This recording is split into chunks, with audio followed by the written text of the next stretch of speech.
ইজতেমা নিয়ে যে জটিল পরিস্থিতি তৈরি হয়েছে সেটি সমাধানে দুপক্ষের সাথেই আলাদা বৈঠক করেছে স্বরাষ্ট্র মন্ত্রণালয়। এই সময় দুপক্ষকেই সংযত থাকার আহ্বান জানিয়েছেন সাদের অনুসারী মাওলানা রেজা আরিফ।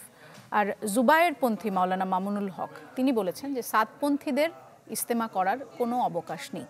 আর দুপক্ষকেই আলোচনার তাগিদ দিয়েছেন স্বরাষ্ট্র উপদেষ্টা। বছর শেষের খুশি নগদে হবে বেশি। নগদ পেমেন্টে নির্দিষ্ট ক্যাটাগরির কেনাকাটায় ৩০০ টাকা পর্যন্ত ক্যাশব্যাক। ইজতেমা ময়দান দখল নিয়ে হতাহতের ঘটনায় উদ্ভূত পরিস্থিতি সামাল দিতে সচিবালয়ে স্বরাষ্ট্র মন্ত্রণালয়ে দুপক্ষের সাথে এই সভা। সকাল 11:15টার দিকে প্রথমে সাতপন্থীদের সাথে শুরু হয় বৈঠক, চলে প্রায় 1.5 ঘন্টা। বৈঠক শেষে মাওলানা সাদের অনুসারীরা জানান ইজতেমা মাঠ নিজ দায়িত্বে নেবে সরকার, ঘোষণা দেন ময়দান ছাড়ার। এ সময় দুপক্ষকেই সংযত থাকার আহ্বান জানান।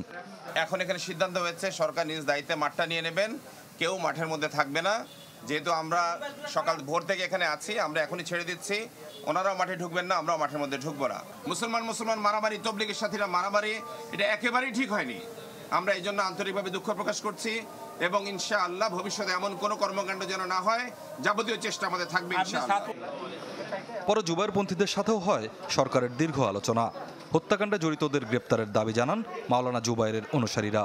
সারা পৃথিবীর সামনে যে মেসেজটা দিতে চাচ্ছে আজকে বাংলাদেশ বিরোধী শক্তি, আমাদের কাছে এটা স্পষ্ট যে তারা সেই শক্তির দোসর হিসেবে এখন ভূমিকা পালন করছে।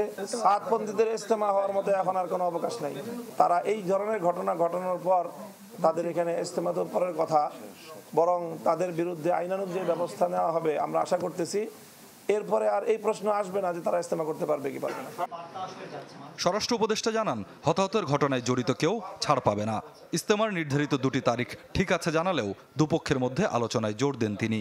তাদের ভিতরে কিন্তু একটা আলোচনা হচ্ছে যে পন্থীগুলি এক করে, আপনারাও চাচ্ছেন সব এক হতে, তারা যদি আবার আলোচনা করে তারা একটা সমাধানে আসতে পারে।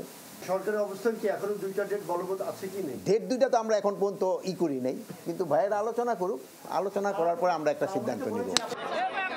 এদিকে কাকরাইল মসজিদে সংবাদ সম্মেলনে জুবায়েরপন্থী মুফতি আমানুল হক হুঁশিয়ারি দেন, সাতপন্থীরা টঙ্গীর মাঠ না ছাড়লে লং মার্চ করে ইজতেমা ময়দান দখলে নেওয়া হবে।